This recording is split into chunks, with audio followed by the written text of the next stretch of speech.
بسم اللہ الرحمن الرحیم۔ لقید بن عامر رضی اللہ تعالیٰ عنہ کے بارے میں مروی ہے کہ وہ نبی اکرم صلی اللہ علیہ وسلم سے ملنے کے لیے نکلے۔ ان کے ہمراہ نیک بن عاصم بن ملک بن منتفق بن بھی تھے۔ آپ فرماتے ہیں ہم رجب کے آخری ایام میں مدینہ منورہ میں پہنچے۔ ہم نے آپ علیہ السلام کے ہمراہ نماز فجر ادا کی۔ نماز کے بعد رسول صلی اللہ علیہ وسلم نے خطبہ دیا۔ آپ علیہ السلام نے فرمایا، اے لوگو، میں نے گزشتہ 3 دنوں سے اپنی آواز تمہیں سنانے کے لیے جمع کر رکھی ہے۔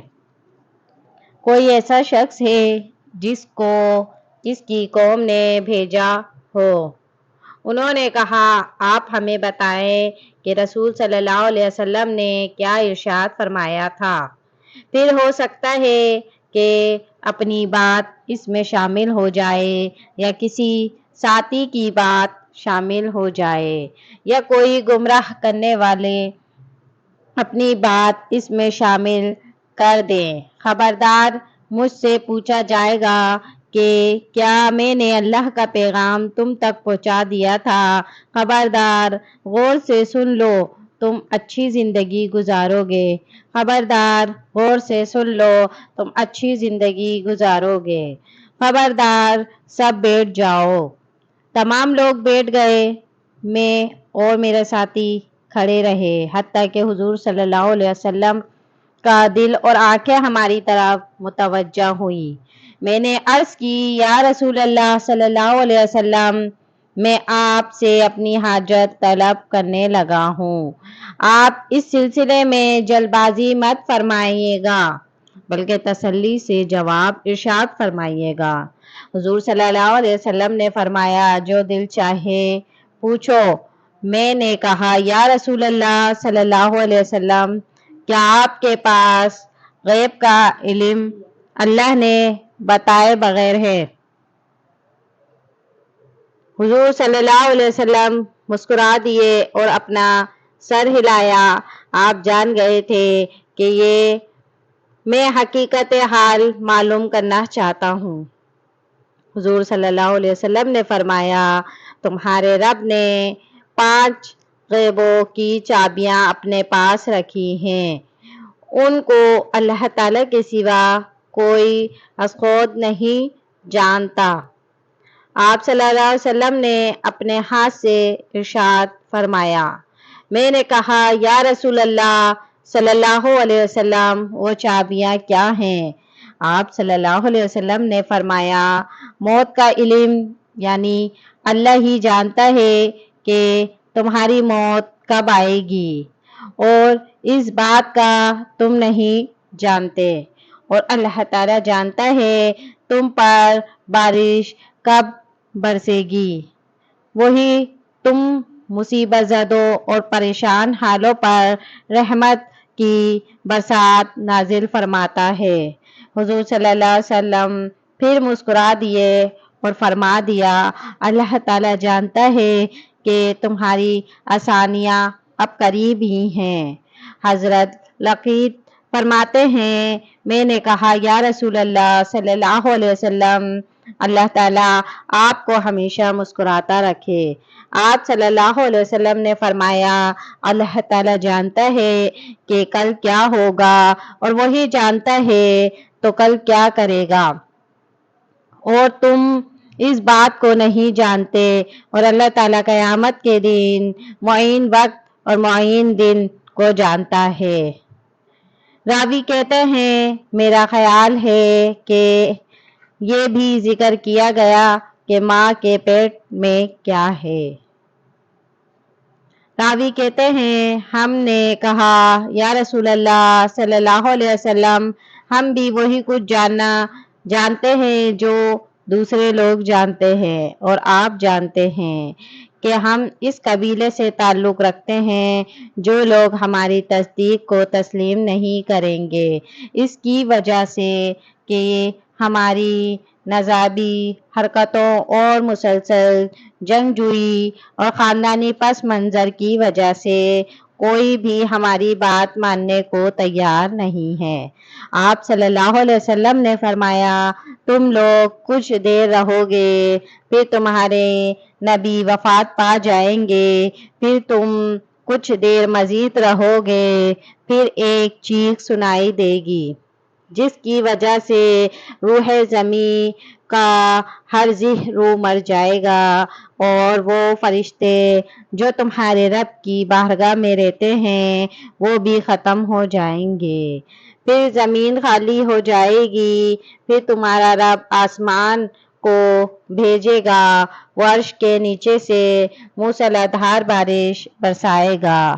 تمہارے رب کی قسم ہے، روح زمین پر ہر مقتول کی قتل گاہ اور ہر مدفون کی قبر کو کھول دیا جائے گا، حتیٰ کہ اس کے سر کی جانب سے اس کو پھاڑ جائے گا اور اٹھا کر بٹھایا جائے گا۔ اللہ تعالیٰ پوچھے گا، تم کتنی دیر یہاں رہے ہو؟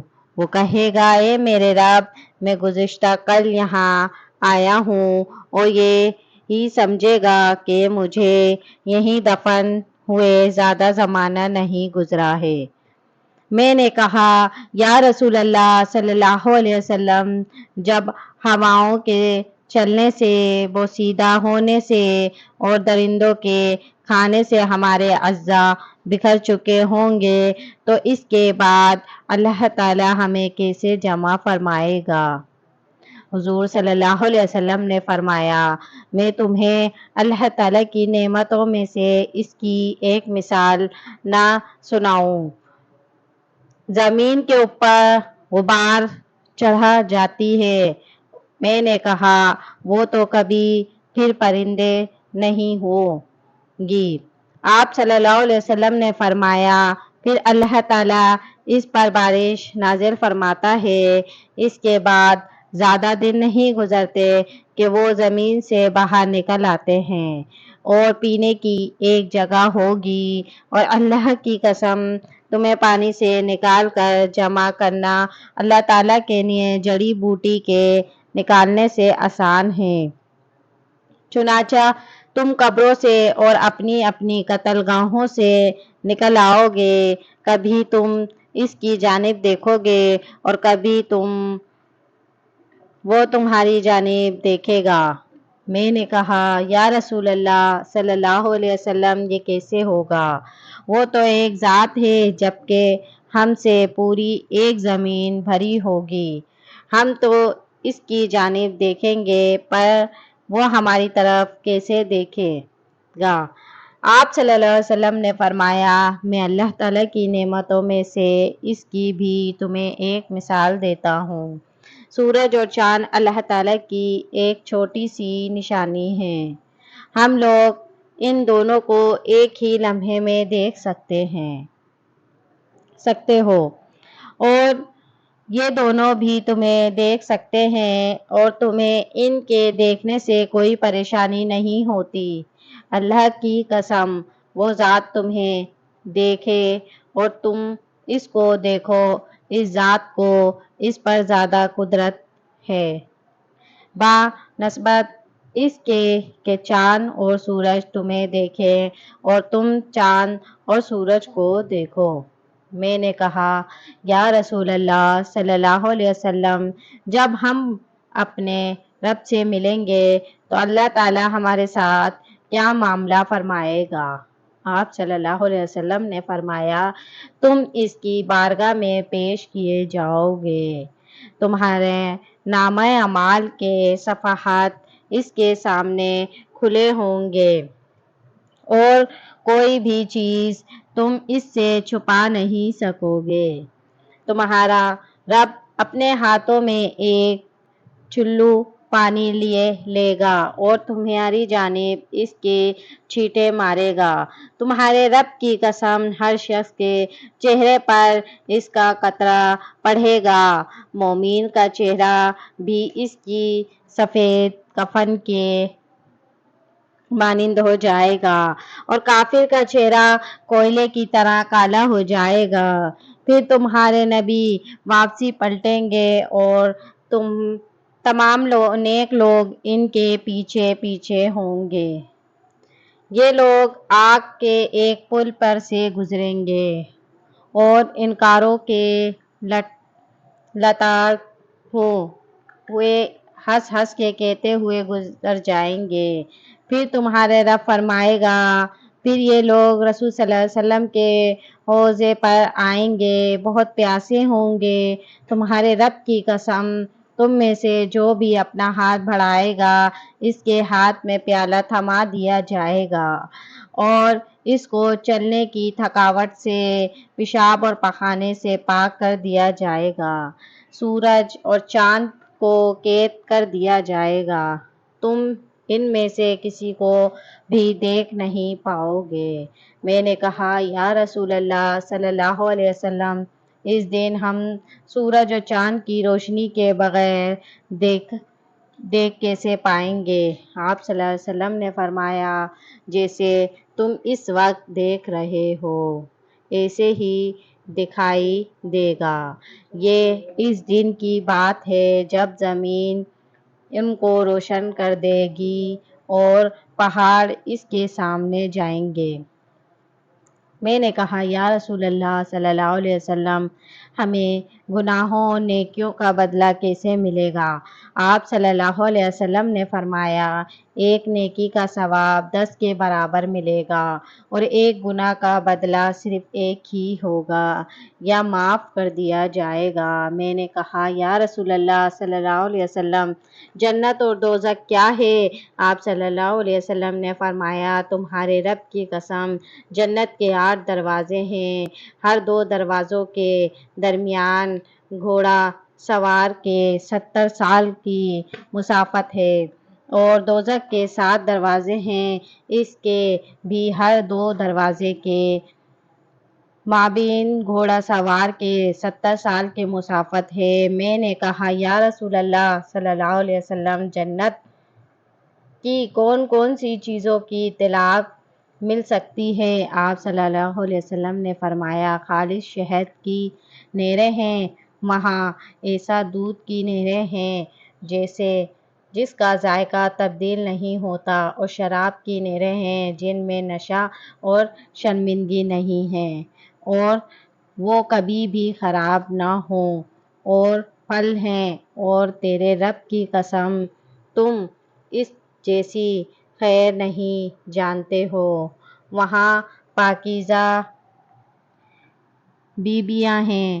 میں نے کہا، یا رسول اللہ صلی اللہ علیہ وسلم، کیا وہاں پر ہمارے لیے بیویاں بھی ہوں گی؟ آپ صلی اللہ علیہ وسلم نے فرمایا، نیک مردوں کے لیے وہاں پر نیک بیویاں ہوں گی اور تم وہاں ان کے ساتھ اس طرح لطف اندوز ہوگے جیسے دنیا میں ہوتے ہو، اور وہ تم سے لذت حاصل کریں گی۔ فرق صرف اتنا ہے کہ وہاں پیدائش کا سلسلہ نہیں ہوگا۔ میں نے کہا، یا رسول اللہ صلی اللہ علیہ وسلم، جنت میں ہمارے درجات کی یہ انتہا ہوگی۔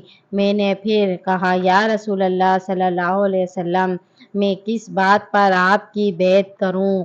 آپ صلی اللہ علیہ وسلم نے ہاتھ بڑھایا اور فرمایا، اس بات پر کہ تم نماز قائم کرو، زکوٰۃ دو اور شرک سے بچو، اللہ کے ساتھ کسی کو شریک نہیں ٹھہراؤ گے۔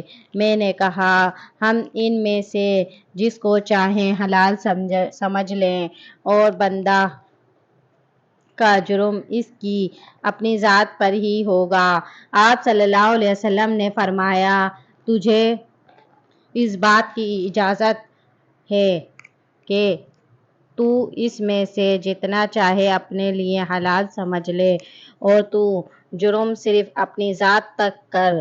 ہم نے حضور صلی اللہ علیہ وسلم کی بیعت کی اور واپس آ گئے۔ آپ صلی اللہ علیہ وسلم نے فرمایا، تمہارے رب کی قسم، یہ دونوں آدمی سب سے زیادہ سچے اور اول اور آخر میں اللہ تعالیٰ کا سب سے زیادہ خوف رکھنے والے ہیں۔ حضرت کعبہ رضی اللہ تعالیٰ عنہ نے کہا، فلاح کا بیٹا بنی بکر بن کلاب سے تعلق رکھتا ہے۔ یا رسول اللہ، اور وہ کون لوگ ہیں؟ آپ صلی اللہ علیہ وسلم نے فرمایا، بنی منتفق ہے، میں اس کی جانب متوجہ ہوں۔ میں نے پھر کہا، یا رسول اللہ صلی اللہ علیہ وسلم، ہم میں سے جو لوگ زمانہ جاہلیت میں فوت ہو گئے، کیا ان میں سے بھی کوئی شخص اچھا تھا؟ قریش خاندان سے تعلق رکھنے والے ایک شخص بولا، تیرے باپ منتفق دوزخی ہے۔ اس نے کہا، اس شخص نے تمام لوگوں کی موجودگی میں میرے باپ کے بارے میں جو یہ گفتگو کی، اس سے میرے تن بدن میں آگ لگ گئی۔ میں یہ پوچھنا چاہتا تھا کہ یا رسول اللہ صلی اللہ علیہ وسلم، آپ کے والدین کا کیا معاملہ ہوا؟ لیکن میں نے سوچا تو اس سے اچھا جملہ میرے ذہن میں آ گیا۔ میں نے کہا، یا رسول اللہ صلی اللہ علیہ وسلم، اور آپ کے گھر والوں کا کیا حال ہوگا؟ آپ صلی اللہ علیہ وسلم نے فرمایا، اللہ کی قسم، تو جس قریش یا عامری مشرک کی قبر کے پاس جائے تو کہنا، مجھے محمد صلی اللہ علیہ وسلم نے تیری جانب اس چیز کی خوشبو دینے کے لیے بھیجا ہے جو تیرے لیے باعث نقصان ہو، تجھے چہرے اور پیٹ کے بل گھسیٹ کر دوزخ میں ڈال دیا جائے گا۔ میں نے کہا، یا رسول اللہ صلی اللہ علیہ وسلم، میں ان کے ساتھ کیسا سلوک کروں جبکہ وہ ایسے عمل اپنائے ہوئے ہیں جن کے بارے میں ان کا اپنا گمان یہ ہوا کہ اصل دین وہی ہے جس پر وہ خود عمل پیر ہیں، اور وہ خود کو نیک و بارسا سمجھتے ہوں۔ آپ صلی اللہ علیہ وسلم نے فرمایا، اللہ تعالیٰ ہر 7 امتیوں کے بعد اپنے ایک نبی بھیجتا ہے۔ جس نے اپنے نبی کی اطاعت کر لی وہ ہدایت یا فتنگن میں سے ہوگا، اور جس نے اپنے نبی کی نافرمانی کی اور گمراہ میں سے ہو گیا۔ یہ حدیث اس مضمون پر جامع ہے یا صحیح الاسناد ہے۔ اس کے تمام راوی مدنی ہیں۔ اس حدیث کو امام بخاری رحمۃ اللہ اور امام مسلم رحمۃ اللہ نے نقل نہیں کی۔ مستدرک حدیث نمبر 8683